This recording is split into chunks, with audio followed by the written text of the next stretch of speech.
When we begin today's daf, Sanhedrin, daf Nun Daled, we begin by thanking all of our sponsors. We thank the annual TALMUD Torah sponsor for the year of 5785, the Tilson Mishpacha of Eretz Yisrael, zechus for besuros terrace full of Am Yisroel. We also thank Day of Learning, which is sponsored by Eliyahu Roseboro in honor of his upcoming marriage to Miryam Ruth Fenimore today. Mazel Tov Eliyahu. She was zechus to be born by Am Yisroel. She was zechus a tremendous amount of nachas. Each house should be filled with bracha, hatzlacha, simcha, and kol tov. We also thank our week of learning sponsors. We thank Beryl and Rachel Galkin for sponsoring the shiurim of this week in honor of Beryl's grandfather's yahrzeit, whose Beryl's grandfather was Beryl ben Chaim Zechariah Levracha, whose yahrzeit is today Yud Aleph Shvat, and someone should have an aliyah, and the family should have a nechama. Today's daf is daf Nun Daled. We are going to pick up literally the first word on daf Nun Daled Amud Aleph in Masechah Sanhedrin. Yesterday we were discussing a machlokus that took place in the Mishnah. There's a machlokus in the Mishnah between Rabbi Yehuda and the Chachamim, what the halacha is if a person is boel his mother, is he chayev once because it's his mother, or twice because it's his mother and also his father's wife? So in the Mishnah, just quickly to recap the Mishnah tells us, this is on Daf Nun Gimel Amud Aleph, it says, Haba alo aim, chayev oleh mishum aim, a person is chayev once because she is his mother, mishom eishes av, also because this woman is his father's wife. Yehuda disagrees, and he says, Yehuda Omer, eino chayev ela mishom ha'aim bilvad. He's only chayev once because of his mother. We didn't really discuss this yesterday, but what's the difference how many he's chayev for? He's going to be put to death, as we discussed yesterday. The person can only be put to death once. So again, today's Gemara is going to be a little more clear about this, but the chiyuv is going to be if there is a shogeg, if it was done by mistake, if there, for some reason there was a lapse of knowledge about what is going on over here. In such a case, how many chatos will he have to get? Whether a person will be chayav malchus twice is a good question for other cases, but in a case where it's either chayav krisos or it is something which comes with the carbon, the question will be how many carbonos a person has to bring. So now the Gemara was trying to find the source. Rabbi Yehuda told us he's only chayiv one. And that was the majority of yesterday's Amud. And at the end we had the opinion of Rava. At the end we had the opinion of Amar Rava. So again, to recap the last four lines of Daf Nun Gimel Beis, Rava told us that the way that Yehuda darshan the pasuk was Ervas Avicha did not refer to, as you may have thought, that Ervas Avicha refers to the father's erva. When it said Ervas Avicha in the pasuk, you may have thought that was talking about a person having this relationship with his father. Rather, he understands that Ervas Avicha refers to his father's wife, and therefore, Imcha, he's going to be extra. If Imcha is going to be extra, that comes to be Memayit, that the person is only Chayiv one. That's how we ended off the Gemara yesterday. Now the Gemara wants to bring a raya to Rava's way of understanding Rav Yehuda. The Gemara is going to bring a long brisa, and at the end of the brisa, we're going to see what the raya is. Tanya Kavasei de Rava. We learned a brisa like Rava. Ish, it says in the pasuk Ish. What is this referring to? Again, this is the pasuk. If you have the pasuk on the side, so it's good to look into these pasukim because there's a number of pasukim that talk about this. It says Ish, Asher Yishkav Es Eshes Aviv, Ervas Avav Gila, Mois Yumsu Shneim Dmeim Bam. So it says the Ish and a man, Yishkav Es Eshes Aviv, who will sleep with his father's wife. Ervas Avav Gila, he has revealed the nakedness of his father. Mos Yumasu Yumsu Shneim Dmeim Bam. They both have the chiyuv of Misa. Now, if you remember yesterday, we also quoted the pasuk, which is this was the pasuk in Vayikra Perek Chaf. We also quoted a pasuk yesterday of Ervas Avicha ve'Ervas Imcha lo segale. And so that says Ervas Avicha, which refers, simple translation should mean the father's erva, ve'Ervas Imcha, and the mother's erva lo segale Imcha hi. So it says again Imcha hi, the mother lo segale Ervas sa. Now we're dashing the other pasuk. Now let's read it together. Ish. It says in the pasuk Ish. Amen. What is Ish come to say? What does it come to exclude? Prat lekatan, when it says ish, it always comes to exclude a child. Asher yishkav es eshes aviv, who will sleep with his father's wife. Mashma bein eshes aviv shehi imo. This clearly says it's his father's wife. So it's regardless of whether this woman in question is his mother or not. Whether this woman is not his mother. So in other words, in any case, there's going to be this chiyuv. Now, how do you know? Imo she'eno eishes aviv minayin. How do you know about a woman who is not, his mother, who is not his father's wife? Tamalomar ervas aviv. The pasuk repeats itself at the end and says ervas aviv gila. So again, reading the pasuk, what does it say? It says v'ish asher yishkav es eishes aviv. A person will sleep with the wife of his father. Why does it have to say ervas aviv gila? What's the necessity to write? That's the Gemara says. Tamalomar ervas aviv gila, which are extra words. Mufna, that's now extra. Lahakish, to actually make this hekish, to create this juxtaposition. And what do we do once we have this? V'ladun mimenu gezerah shava. And therefore we can learn that there's a chiyuv for a mother who's not his father's wife. Okay, so what's the halacha? The pasuk tells us most yumsu. They're chayav misa. How are they punished with misa? Which misa is it? Biskila. The person is going to be put to death with skila, with stoning. Now, ata omer biskila oena elabachas v'komis samuris patora. Similarly, Gemara to we saw yesterday. How do you know? Why are you assuming that because it says most yumas that they're going to be put to death with skila? Maybe it's going to be one of the other types of capital punishment. Gemara answers Nemer kan Dmei and Bam. In this pasuk it ends off as we read before Dmei and Bam. The Nemer ba'ovi yadoni Dmei and Bam. It says by ovi yadoni we mentioned yesterday. It's clear. It says very clearly the person shall be stoned. So therefore we learn mal alam beskila. Just like when it comes to ovi yadoni, a person who engages in some type of sorcery, as we discussed yesterday, in some type of communication with the dead. Just like over there, it's beskila afkam beskila. We learn. In this case, the person is for engaging in such an activity is going to be punished with skila. Now the Gemara says, all right, everything works out. We're still in the middle of the brisa. Onesh shamanu. We found the onesh. We found the pasuk which tells us what the punishment is for engaging in this kind of behavior. Azhar minayin. Where do we have a warning for this? Now we have a klal that whenever there's a halacha or isser in the Torah, and there's a punishment, you can't just have a pasuk that gives you the punishment. You have to have a verse, a pasuk which clearly writes that there's an isser, there's a prohibition to do it, and then if the person is going to violate that isser, then it's going to come with the punishments. Now we found the punishments, but we never found the azhar, the warning. So where does that come from? The Gemara says, Tamalomar, ervas avicha lo sigale. It says, ervas avicha lo sigale, the father's erva should not be revealed. Ervas avicha zu eishes avicha. So this is what we were talking about yesterday. We mentioned yesterday that it says in the pasuk, ervas avicha lo sigale, person should not reveal the erva of his father. Now, the simple translation of that word is, the father's erva, the father's actual erva. So this is a warning against having this relationship with one's father. Now the Gemara says, At Omer Eishes Avicha O Eino Ela Erva Savicha Mamish. How do you know if this is talking about the father's actual erva, or as the Brisa just told us, that it's referring to the father's wife? In other words, the father's erva can be referring to his own personal erva, or could be referring to the erva that he has access to, which is his wife. Which one does it mean? The Gemara says, Never kan ervas avicha. It says here, ervas avicha, lo sigali, should not be revealed. And never lan ervas aviv gila. It says in the later pasuk, ervas aviv gila. These are the two psukim that I mentioned at the beginning of the shir. You have those two psukim. One of them is in Vayikra Yud Ches, and one of them is in Vayikra Chaf. So two prakim apart from each other. And Mala Alon Beishus Akas Medaber, just like later on, it's clear that it's talking about his wife, Afkan Beishus Akas Medaber. Over here as well, it must be talking about Ishus, and therefore it is not talking about a person engaging in this relationship with his father. Rather, it's talking about a person engaging in the relationship with his father's wife. Now the Gemara goes on, but in other words, that was the main point. The point that we just brought out was that when it says clearly in the pasuk ervas avicha,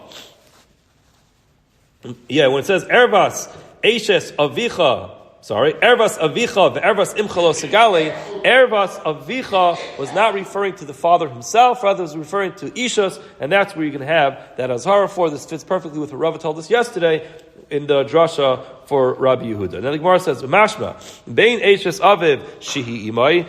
You would think from that lashon that whether this woman who's married to his father is his mother, bein eishes aviv she'ena imai, whether this woman is not actually his mother but just his father's wife. Now imo she'eno she'ena eishes aviv minayin. Where do we have an azhara, a warning for this person's mother who is not his father's wife? So again, they must have had this child out of wedlock. So therefore, there was znus that took place and the child was born. So again, the same way we asked earlier, that where do you have the punishment for it? Now the Gemara wants to know where are you going to have the azhara for it? Minayin tamal, the pasuk tells us, Erbas imcha lo segale. The erba of the mother should not be revealed. Ainli ella bazhara she'asa kasav. Ainli bazhara she'kasav. Now we know that. Now we have that azhara. Now she'asa kasav imo she'eno eshes aviv ki imo shehi ke'eshes. Shehi Eishes Aviv Onish Binayin. How are you going to know that the punishment is going to be the same? Never kan Eres Avicha, Lo Segalev, never alone Eres Aviv Gila. Now, the Gemara explains, Ma Azhara, just like when it came to the Azhara, Asa HaKasav Imo, when it came to the warning, Asa HaKasav Imo She'ena Eishes Aviv, Ki Imo, the pasuk compared and equated a mother who was the father's wife, just like a regular mother, Ki Imo Shehi Eishes Aviv, just like a married mother to the father, Af Ba'onish, Asa HaKasav Imo. When it comes to this punishment as well, the pasuk makes the Imo, his mother, She'ena Eishes Aviv, who's not married to the father, Ki Imo Shehi Eishes Aviv, exactly the same as a mother who is married to the father.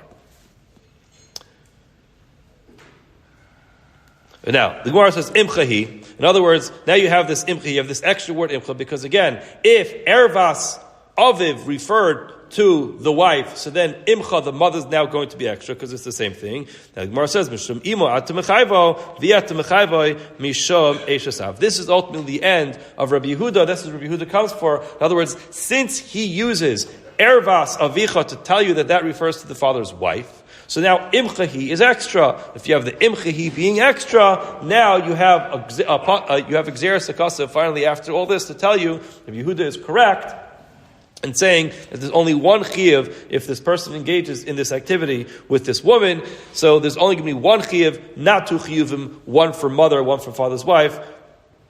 Rather, it's only going to be one. That is the opinion of Rabbi Yehuda. This is the Tanya, this is the Brisa that we're actually bringing to back up the way that Chachamim learned this, the way that Rava learned this on the previous Sabbath. So it's a long Brisa, but ultimately to bring us back to the same exact conclusion. That Ervas Avicha tells us already that's referring to the wife. Imchahi is redundant, and therefore we have this Gzeres HaKasav, which is, Mishum Imay Ata Mechayvai, if a person engages in this relationship with his mother, who's also his father's wife, then he's going to be chayiv because of his mother, but not chayiv because of the father's wife. Okay, now, that was the opinion of Rabbi Yehuda. Yehuda told us there's only one chayiv. However, the Chachamim now have a problem. The Gemara says, Rabbanan, Erbas Avicha, what are they going to do with the redundancy of Erbas Avicha and Imcha? Both of those seem to be saying the same thing. So why do they argue with Rabbi Yehuda and tell us that there's only one Chiv? The Gemara tells us, according to the Rabbanan, they didn't learn the pasuk that way. And therefore, the Rabbanan, Erbas Avicha Mamish. When the pasuk tells us very clearly, Erbas Avicha, Erbas Imcha Lo Segale, person should not reveal the erva of his father. You know what that meant? That meant literally a person should not sleep with his father. The Gemara says, hold on a second. There's another problem over there. Hi, the es zachar nafka. We know that there is a prohibition against a relationship between two men, and therefore his father is a man. He is a man. So therefore you already have a problem with this. Why do you have to have a pasuk telling you that a person should not reveal the erva of his father? The Gemara says, L'chayvai alav shtayim. You can chayiv him twice. In other words, the Chacham have no problem. They mentioned already in the Mishnah he's chayiv twice. So now, why do you have a pasuk telling you not to reveal your father's erva? There are two specific isurim with the person engaging in a relationship with his father. One, the typical chiyuv of ves zachal osishka mishkavei isha. The second one is the chiyuv of a person having this intimate relationship with his father. Ukad Rav Yehuda, not Rebbe Yehuda. It's very important because the Chachamim argue on Rebbe Yehuda. So it says Rav Yehuda here, it's a different person. Uchad Rav Yehuda, the Amr of Yehuda, Nachri Haba al Aviv. Rashi tells us, the Gemara tells us in about one line, that this Nachri over here is not referring to actual Nachri, which is typically someone who's not Jewish. In this case, it's talking about a Jewish person. Why do we call him a Nachri? We can't fathom that a Yisrael would engage in such a behavior. Therefore, we use a lishna ma'alya. When we say a Nachri, a stranger, haba'al aviv, who engages in a relationship with his father, chayev alav shtayim. He's chayev twice. Uchid Rav Yehuda, Nachri haba'al aviv, chayev shtayim. Person's chayev twice. Al ache aviv, if a person has a relationship with his uncle, chayev shtayim, he is chayiv too as well. Amar Rava. Now Rava explains, Mistavra, it makes sense. Mistavra milsad Rav Yehuda. It makes sense. That Rav Yehuda was saying was be Yisrael b'shaygeg. This case was talking about a story where this Nachri was not a Nachri, like I mentioned before. It's a Yisrael, it's a Jewish person who engaged in this relationship with either his father or his uncle b'shaygeg. Whatever, his mind was not there. He didn't understand what was going on, wasn't paying attention. Maybe he got drunk or something. But ultimately, the bottom line is b'shaygeg, u'bekarbon. What's the discussion over here? It's the discussion of whether or not he's chayav to bring one karban or two different karbanos. Now, v'hai de ka'amar nachri. Why does it say nachri? Why does it refer to this Yisrael as a nachri? Lishna ma'al yahu. We wanted to use a cleaner lashon. Again, it's very hard for us to express some things from our mouth. These al-kadaita, if you're going to say nachri mamish, that you're actually talking about a real nachri. And hold on a second, we have a much more significant problem. Dinay mai. What's the halach with a nachri who engaged in this kind of behavior? Remember, this is something which is from the Seven Mitzvahs B'nai Noach. Therefore, nobody is exempt from Gilui Arayos. What's the halacha with a Nachri who engaged in Gilui Arayos? The halacha is, Ma'neyu Ketela. He is going to be punished with Ketela, with execution. Now, betray Katlas Lay could actually give a person capital punishment twice, and therefore the whole thing would not be relevant to have a discussion about a Nachri who's chayiv misa twice. Obviously that's not going to be relevant, and therefore when we say Nachri, we're talking about a Yisrael. What is the discussion over here? The discussion over here is whether he's chayiv one karban or two different karbanos. Tani Nami Hach, we have another rice that says similar to this, Haba'al Aviv, person who is Boel, his father, chayiv shtayim. He's chayiv two things, one for mishkav zachar, one of them for being intimate with his father. Haba'al achei aviv, person has intimacy with his father's brothers, chayiv shtayim. Again, the same thing because of his father's brothers and because of mishkav zachar. Ikad amri, there are those who say the lo Rabbi Yehuda. Some say that this does not fit with Rabbi Yehuda. It's confusing over here because the whole thing comes from Rav Yehuda.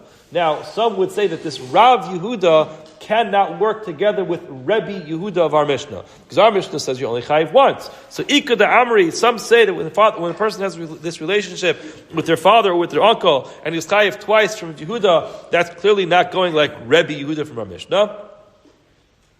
Ika da Amri, there are those who say, Afilu Tema Rebbe Yehuda, you could even make this work together with Rebbe Yehuda. Why? How would Rebbe Yehuda be able to say that a person who has this relationship with his father would be chayiv twice, but with his mother not? He brings it from from his uncles. Why? When it comes to the father's brothers, the korva, the avivu, what's the problem with this person having this relationship with his uncles? Aside from the fact that it's mishkav zachar, it's a bad enough problem as it is. But aside from the mishkav zachar problem, it is because it's his father's brother. In other words, the whole thing comes by way of the fact that this is his father's brother. In other words, it's too close. It's too close in the family. It's an uncle. Now, still, he's going to be chayiv twice. Chayiv shtayim. Aviv lo kol shekain. I mean, the father's even closer. And therefore, you can make a kal v'chomer to say the person will be chayiv twice. Now, how could you argue on this? It seems like a very simple kal v'chomer. What would be the machlokus whether you can make this kal v'chomer or not? Mar savar onchin min adin, mar savar ein onchin min adin. Over here, you're right. Logically, it would make sense that a person would be chayiv twice for this relationship with their father. Why? Because if a person is chayiv twice with the relationship with their uncle, and the whole problem with the uncle, again, aside from it being mishkav zachar, is that he is related through his father, so the father would be even worse. So it's a very simple, logical inference you can make from this to say that the father would be even worse and at least the same.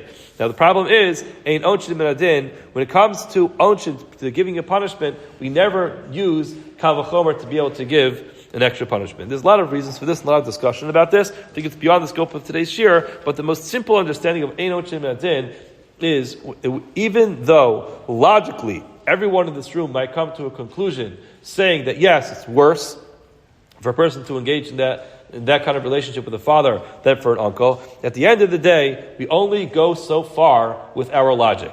You know when you stop using logic? When it comes to punishing other people. In other words, when it comes to a kal v'chomer, you know what? Sometimes you find a pircha. We find all the time in Shas. You make a kal v'chomer, you always assume this is more chomer than that, and in pitom you find something which says, you know what? That thing that you thought was more kal actually was more chomer. And the whole logical inference falls apart. So therefore, when it comes to giving someone an onesh, we don't give onshin just because of our logical inferences. And therefore, even though from a logical understanding it would make sense that a father's worse than an uncle, still ain't no chimnadin. Okay, now the Gemara goes through fitting all these psukim together, both with Rabbanan and Rabbi Yehuda. Rabbanan, azhara le'eshes aviv minalahu. Where do they find the azhara? Because remember, according to them, they used ervas avicha to mean actual relationship with the father. So where do they have the azhara from? Nafkalahu mi ervas eshes avicha lo sagali. So they learn it out from the words ervas eshes avicha lo sagali. Now hold on, Rabbi Yehuda. So what does Rabbi Yehuda do with that? That should be extra. Again, that's in the pasuk that's in Parak Yud Ches of Ervas Eishes Avicha Lo Sagali Ervas Avicha Hi. That's the extra one according to the Chacham. Now, what does Yehuda do with that? Yehuda Hahu Mi Baile. We need that Lazharas Eishes Aviv La'achar Misa. We need that for the Azhara to warn us about Eishes Aviv La'achar Misa after he dies. In other words, there's going to be a problem even post-death. Rabbanan, so what do they do with that? In other words, how are they going to know that after death it's a problem? The Humi Seif Dekra Nafka. They learned it out from the end of the pasuk, which is, it says clearly at the end of that pasuk, Ervas Avicha Hi. The repetition of the words, Ervas Avicha is your father's Erva. That's how they learn even after the father dies. Rabbi Yehuda, now what does Rabbi Yehuda do with the extra words? Humi Baile, he needs it, Mishum Eishes Av Atamachayvai. You can mechayiv him, like we said earlier, because of Eishes Av, because of being the father's wife, there's no problem of Eishes Ish. Now, hold on a second. That becomes a big problem. The Gemara is going to say, hold on. We learned in our Mishnah that you do pile on Eishes Ish on top of Eishes Av.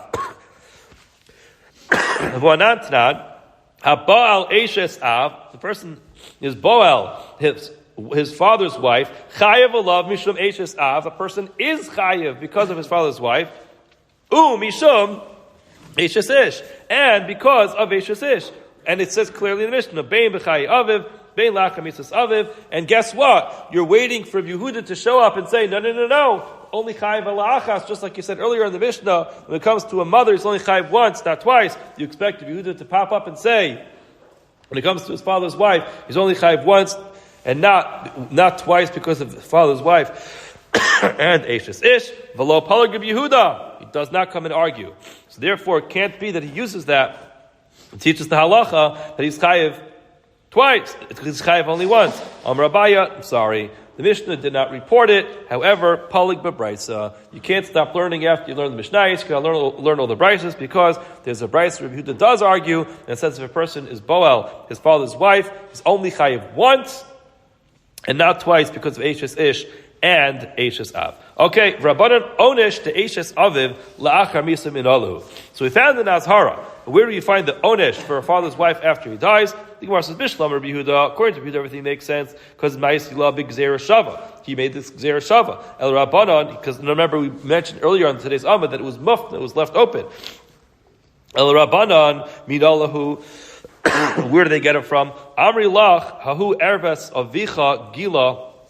They get that from hu erves avicha gila. The mapik Rabbi Yehuda l'gzer shava mafkile leinu laonish the eishes aviv. In other words, whatever he used for gzer shava, they use that as the onish for eishes aviv. Which one? La'achar misa after he passed away. Rabbanan onish le'imo she'eno eishes aviv minalahu. How do you know that there's a punishment for a person who is boel, his mother, who's not his father's wife? Where do you get that from? Amar of Shisha Breid of Idi, for all those who are sitting at the end of their chair after yesterday's Amar, the Gemara just referenced to Shisha Breid of Idi and didn't tell us who he was, where he was coming from. Got some good news for you. Here he is. He finally shows up here in the Gemara, which is Amar Kra Imchahi. The pasuk says Imchahi Asa Kasav Li'imo She'ena Eishes Aviv Ki'imo Shehi Ke'eshes Aviv. The pasuk says Imchahi and equates that whether to a married mother, so it makes no difference whether she's married or not married. any case is going to be a problem. Back to the Mishnah, Baal Kalaso. Person is Boel, his daughter-in-law. Now the Gemara asks, L'chayv nami mishum eishes beno. The Mishnah does not mention that there's a violation of eishes beno. Rabbi pasuk hakasav b'kalaso. The pasuk opens up. In other words, there's two separate problems. There's one problem that it's the father's daughter-in-law. Just make sure to understand this correctly. There's the idea that it's the father's daughter-in-law. There's a relationship between this woman and this man because she is his daughter-in-law. In other words, daughter-in-law is not just a phrase. In law, halachically, there's something called a daughter-in-law. She becomes a daughter-in-law by virtue of the fact that she married his son, and there's now a direct relationship of daughter-in-law. This is at least what the Gemara thinks. And there's a separate relationship, which is that this woman is his father's son. So the Gemara wants to say she should be chayiv twice. Once for being his daughter-in-law, another one for being his son's wife. The Gemara says, L'chayv nami mishum eishes beno, Rabbi pasuk hakasav b'kalaso, D'sayim be'eishes beno, lomar lach, zui kalaso, zu eishes beno. No, there's no difference between a daughter-in-law and your son's wife. At the end of the day, the problem is exactly the same. In other words, you would have thought, like we were saying before, that there's a direct relationship of daughter-in-law, which is, again, it's impossible to separate the two, but you would have thought that there's an issur of daughter-in-law and son's wife. No, it's actually exactly one and the same. It's just a semantical difference whether we refer to this person as your daughter-in-law or your son's wife. In any case, it's going to be forbidden, but there's only going to be one issur for that. Mishnah continues. Haba ala zachar. A person is boel, a male. V'ala behema, the person is boel, an animal. V'isha mevia es behema beskila. A woman who brings an animal upon herself. The halacha is that there is skila for all parties involved. Now the Mishnah, in a perhaps atypical fashion, the Mishnah asks a question. Im adam chote, behema machata. The person did something wrong here. Animals can't do averos. Why is the animal being punished? An animal is just an animal. Animals can't make good choices. There's no bechira for an animal. Why is the animal being punished? The Gemara says, El lafisha ba la'adam takala al yada lefikach amar akasav tisakel. This animal was the vessel by which a person did a terrible avera, and therefore the pasuk says the animal must be put to death. The Mishnah has another explanation for this as to why the animal is put to death. Why shlo tehei behema overes bashuk v'yomer hazu ish nisko ploni al yada? That's the infamous animal that this following person was put to death over. We saw a similar concept, not exactly the same thing, when it came to lo salim nivlaso ala eitz. That when it says when a person shall be hanged, we don't leave the person there. We mentioned, I think it was last week on Shabbos, that if a person is ever going to be hanged, the hanging is literally for a second. It's after the person's already dead. They hang the body, immediately take it down. Why not? Because we don't want a person to say, oh, you know why this person's hanging? Because this person went ahead, was Megadef, was Mevarech Hashem, was over the Avodah Zarah. Such a chil Hashem comes out about that because it kind of publicizes the story. We don't want to publicize such a tremendous chil Hashem. I think this is a similar concept, that if a person engages in this kind of behavior with an animal, and a person is going to be put to death as a result of it. So whenever this animal walks by in the street, it says, oh, that's the infamous cow. Or you know what happened with that cow? And everyone's whispering, everyone's tapping each other on the shoulder. That's the cow that's going down the block. What a chilul Hashem comes out. First of all, it's a chilul Hashem that this happened. And second of all, even though the person had to be put to death, it's a bizayon. It's a tremendous bizayon to the person that people should go around talking about that. And therefore, we're just going to put the animal to death. Why is that fair to the animal? Life's not fair. Very good. Life's not fair because the human dignity takes precedence. Again, remember the human dignity of an avarian. And again, we didn't even mention this so many times. It's so rare that a case like this will ever happen. And even if a case like this happens, the probabilities of the misa, the capital punishment, actually being carried out, in other words, to qualify for the capital punishment to happen, is very difficult. We'll get to this Mirza Hashem later on. It comes up in Seches Makos again. It's very difficult to actually adjudicate a case which is going to result in the death penalty. So even for the rare case that the person was so brazen, they were warned right then and there, the Eidim were there with the psukim, and there's nothing else, no possible excuses that came up. The person went ahead and brazenly did it in front of Eidim. and the Eidim cannot be caught up on anything, in such a case, still, the human dignity takes precedence. The human dignity of the Avarian takes precedence. Zachar minalon. How do we know that there's a chi of skila for a person who engages in this relationship with the Zachar? The Gemara says, the Tana Rabbanan, we learned, Ish, it says in the Pasuk, just to read the Pasuk, it says, the Ish asher yishkav es Zachar mishkevei isha. And an Ish asher yishkav es Zachar will sleep with the Zachar, mishkevei isha, in the way that a person sleeps with a woman. To'eva asu, it's an abomination what was done. Shneim mos yumasu, both of them shall be given the punishment of Misa, Dmeim bam, to be punished with their blood. Now, the Gemara dashes the pasuk as follows: Ish, what says in the pasuk, Ish prat lekatan, that excludes a katan. Asher yishkav es zachar. It's an interesting thing. We went through this yesterday. Why do you have to exclude a katan? So actually, at the end of today's Gemara, we're gonna, if we get to the end of the Nadalat base, we'll describe this a little bit more. But I mean, katanim are always excluded. Why do you have to have a pasuk for this? There are those who say that an interesting idea, which is basically, since this is from the Sheva Mitzvahs B'nai Noach, so you don't find a concept of katan and zachar by B'nai Noach. So you might think the concept of a katan, a bar mitzvah boy, is only a Jewish concept. When is a boy chayiv in mitzvahs? When it comes to bar mitzvah. But that's only with regard to the chiyuvim that are relevant to a yid. But maybe when it comes to the chiyuvim that are relevant to a ben Noach, that's always going to be the case. And therefore, makes no difference between a zachar, a katan, and a gadol. So therefore, ish prat lekatan.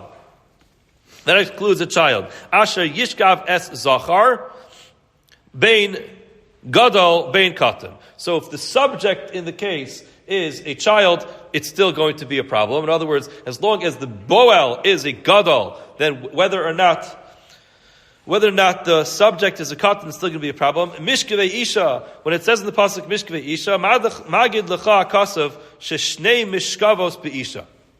The pasuk teaches you that there are two types of mishkavos beisha. In other words, when the pasuk includes the mishkevei isha, it's essentially telling you that by an isha, it's possible for a person to be boel kedarka and shelo kedarka. By zachar, obviously the only way to be boel is only kedarka. Now it says mishkevei isha twice to tell you that the mishkevei isha, the second type shelo kedarka of an isha, is also considered to be a bia, which is a problem, and that's going to be the problem by a man. So Amar Rabbi Shmuel comes to tell, he says, Hareza bola lame v'nimtza lamad. This pasuk of mishkevei isha came to teach me a halacha by zachar, that a person who engages with a zachar shlo kedarka, because that's the only way to possibly do it when it comes to a zachar, and that's the isser of mishkav zachar. It comes to teach you something about mishkevei isha as well. In other words, we reference mishkevei isha to teach us halacha about a zachar. What do we learn, by the way, when we mention that when it comes to an isha, a person engages with a woman who he's not allowed to engage with, whether it's kedarka or shlo kedarka, it's always going to be a problem. Most yumasu, the pasuk tells us they're going to be chayiv misa beskila. The chayiv skila at omer beskila. The more doubts this. Hold on, is it really skila? Maybe this is referring to all other mitzvahs which are relevant in the Torah. So maybe it's going to be streifa, harag, or chanek. The Gemara says no. Never kan to me'im bam. It says here to me'im bam. Never ba'ovi yadoni to me'im bam. We've mentioned this drasha many times before. It says ba'ovi yadoni to me'im bam. Mala alam beskila af kan beskila. Just like when it comes to ovi yadoni, the punishment is skila. So too over here it says to me'im bam, and therefore it's going to be skila. All right. So the Gemara in the Daled on the base, top of the Yamad. Onish shamanu. Fine. The pasuk is very clear. We have an onish over here. Azhara minai. Where do you find an azhara for mishkav zachar? Again, as we mentioned, you can have a pasuk which has an onish, but you have to have another pasuk which gives us the azhara, the warning. Talmud lomar. The pasuk says ve'as zachar lusishkav mishkavei isha. There's another pasuk which says very clearly. It doesn't come with a punishment, but it's a very clear instruction. Ve'as zachar lusishkav mishkavei isha to'eva. It is an abomination. Lamadnu azhar l'shochev, says Gemara. Fine, we found an azhar for the person who is the shochev. Azhar l'nishgav minayin.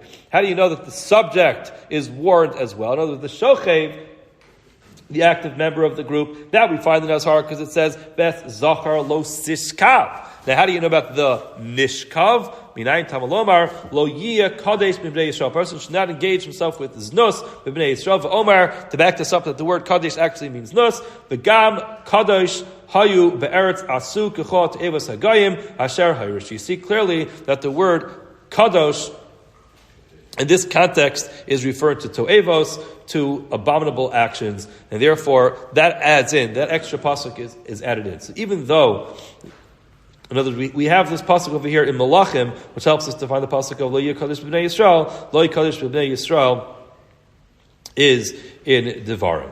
So that's the azhara for the nishkav. Divrei Rabbi Shmuel, that's Rabbi Shmuel learns it. And it's very important to keep this in mind, because we're going to see very soon that these drushes are going to have a nafkamina, but clearly, according to Rabbi Shmuel, there's an extra pasuk of lo yiyah kadesh. That extra pasuk of lo yiyah kadesh is the additional pasuk, which is the azhara. However, Rabbi Akiva disagrees, and he says, Eino tzarach, you do not need to have the pasuk of lo yiyah kadesh, and therefore you're not darshaning it. Hareyu omer ves zachar lo siskav. We read the pasuk with the nekudos of sishkav mishkavei isha. So again, when you use the nekudos of lo sishkav, it refers to the actionable member, the member who is acting. However, karibei lo si shachev. In other words, there's no nekudos in the Torah. So therefore, it's possible that you could actually read the same word, lo si shachev, so it has a dual definition. One definition is lo si shkav, a person should not engage in the activity. The other one is lo si shachev, should not be the subject of the activity. Therefore, you have the azhara, both for the shochev and the nishkav in the same place. Okay, so we have an azhara for the shochev, we have an azhara for the nishkav, and we have an onish for the shochev and for the nishkav. That's very clear from the previous pasuk. Now, behema minalan. How do you know a person who engages in this action with a behema schayv skila? The Tanna Rabbanan says in the pasuk, ish. Pasuk tells you ish, as we said before, prat the katan comes to exclude a child. Asha yitain shechavta bebehema. He gives his shechiva with the behema. Bein gedola, bein katana. Whether the animal is a gedola or katana, there's definitely no such thing as a gadol or a katan when it comes to an animal. There's no size, there's no age, which is more relevant than the other one. All of them are going to be a problem. The pasuk says, Mos yumas beskila. The pasuk does not say skila. The pasuk says, Mos yumas, and we understand beskila. The Gemara asks the same question we've asked many times before. Ata omer beskila o einu ela bachs, we call mitzvahs hamuras b'Torah. How do you know it's skila? Maybe it's one of the other types of capital punishment. Nemar kan tarogu. Nemar lalan ki harog targenu. Over here it says tarogu. It says also by, I believe it's a mesis mediach. The pasuk over there is ki harog targenu yadcha tiyaba barishana lamisav yadcha adam b'achrona. I believe those psukim are, it's either I think Re'eh or Shoftim, where it says, I think it's talking about a person who was a mesis mediach, who is trying to pull people away from Kadosh Baruch Hu to Avodah Zarah. Over there it says clearly yadcha in that case, just like in that case, it says very clearly, it's talking about skila. Afkam, beskila, so we have the arog targenu, those words end up being teaching us that it's beskila. Okay, fine. The Gemara says, we learned the onish, the punishment for the person who sleeps. Onesh l'nishkav, the person is the subject of this behavior with an animal, minalan. How do you know that? Tamalomar kol shochev and behema mos. You must clear, open, shah pasuk in the Torah that says anybody who sleeps with an animal will be punished with misa. We don't need it to tell us the halacha for a person who is the action-based person over here. Why? Because we already have a pasuk for that.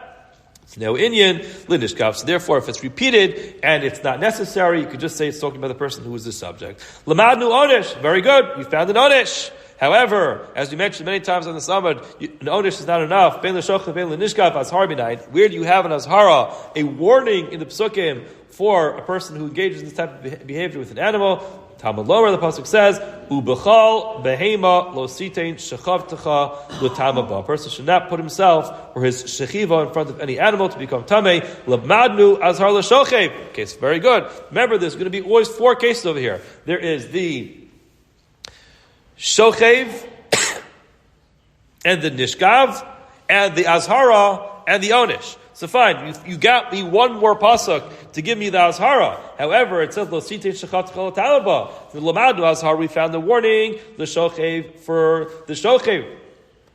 L'nishkav to the subject, minayin. Where do you have an azhara, a warning for the subject? Tamalomar lo yiyeh kadesh b'nei Yisrael. So he used the same pasuk as he used earlier. The person should not be involved in znus and these types of behaviors. So that is the warning. The Omer, it says v'gam kadesh yiyeh ba'aretz, as we said earlier, that this pasuk can be used as a warning for any type of znus. Now the Gemara says, Divrei Bishmal. That is where Bishmal learns it. Bishmal learns it from Lo Yiyeh Kadesh. In other words, Bishmal from before, we learned this by Mishkav Zachar, could learn the same exact Lo Yiyeh Kadesh when it comes to a behema. Rabbi Kiva, he learned earlier that he didn't learn from Lo Yiyeh Kadesh as the Azhara. Rather, he said the words were Ves Zachar Lo Sishkav, and Sishkav could either be pronounced Sishkav or Sishachev, so therefore both of them are included. What does he do? Rabbi Kiva Omer, Enotzar Chareu Omer, Lo Sitein Shechav Techa, which means you could also pronounce that as Lo Sitein Shechivasecha. Don't place any of your Shechiva. So whether this person is the actionable person or the one who is the subject, in that case, in any case, is going to be Azhara. Now the Gemara is going to actually find, it's interesting, generally we don't find that we have drashas, that we get so deep into the drashas that we're going to find a nafkamina in the drasha. But here, because there is a halachic nafkamina, the Gemara is going to go through it. Habal Zachar, a person who is Baal Zachar. Now Rashi points out, whenever you see Zachor with the Vav, it refers to the place of the Zachar that a person is engaging with. So Abal HaZachar in this case means a person is the one who is the shochev, the one who is, let's just call him the one who is sleeping with the other Zachar. The Havia loves Zachar. Now he actually, in the same time, also brought himself in the other way as having a Zachar with him. So that doesn't necessarily mean exactly the same time or the same helam. Because referring to a person who's bringing a chatas over here, so the exact same forgetting, the person violated a zachar by being the shochev, and he was also violated as a zachar as being the nishkav. Now, in such a case, Amar Bavo, if you think about this, says Rabbi Bavo, the dvarav, the divri Rabbi Yishmael, according to Rabbi Yishmael, chayiv shtayim, it's chayiv twice. Why? Because it's a separate azhara for a zachar, for a shochev and a nishkav. So if a person's engaged both as a shochev and a nishkav, it's two separate averos. Now, chayiv shtayim, chadim lo sishkav, chadim lo yikadesh. The Rabbi Akiva, according to Rabbi Akiva, his azhara was not a separate pasuk; it just was the nekudos. Do you say sishkav or sishachev? It's the same pasuk, so therefore it can't be one.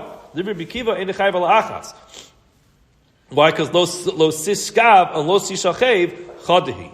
Habal behema, person is baal an animal, beheva behema alav, and he also has the animal in the other way. So again, Amar Bavo, the same thing which would probably be true. The Divrei Rabbi Yishmael chayiv shtayim, according to Rabbi Yishmael, because this separate drasha of lo yiyeh kadesh is chayiv twice, is two separate isurim of being the shokev and the nishkav. Chadim lo sitei shechavtecha, chadim lo yiyeh kadesh. Divrei Bekiva, according to Bekiva, in the chayiv al achas, you only chayiv once. Why? Because shechavtecha v'shchivascha. Again, it's just a matter of the pronunciation of the word. So if it's just a matter of pronunciation of the word, it's not a separate isser. So therefore, the isser of being the active one with an animal or the subject with an animal is the same isser, and therefore, if a person violates both at the same time, it can only be chayiv once.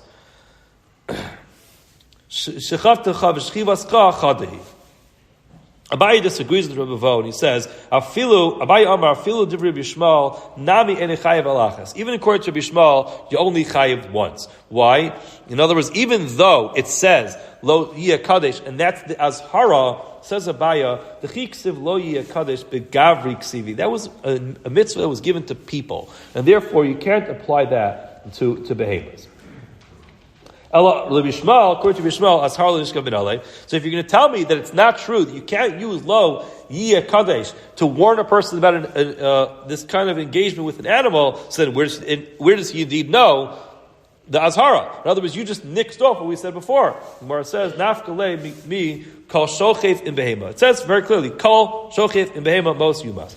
If we don't need it to teach us the Azhara for the one who is the shochev, the active member, in the nishkav, you could just apply it to the nishkav. That's the rule when it comes to psukim. If you have a pasuk which is repetitive and you don't need it for its actual For the actual meaning of the pasuk, you could always apply it to the same inyan, but to the same concept, but a different part of that. So in this case, you don't need it for the shochid because it was ready. You have an azhara and you have an onish, and therefore it could apply to the nishkav, to the subject. Now, why did the Torah do that? Why did the Torah use the lashon shochev to describe the subject? Mas shochev onesh v'hizir. Just like we saw, we have psukim which tell us that there's an onesh and an azhara for the shochev. Af nishkav onesh v'hizir. When it comes to the subject, there's an onesh, there's a punishment, and there's an azhara.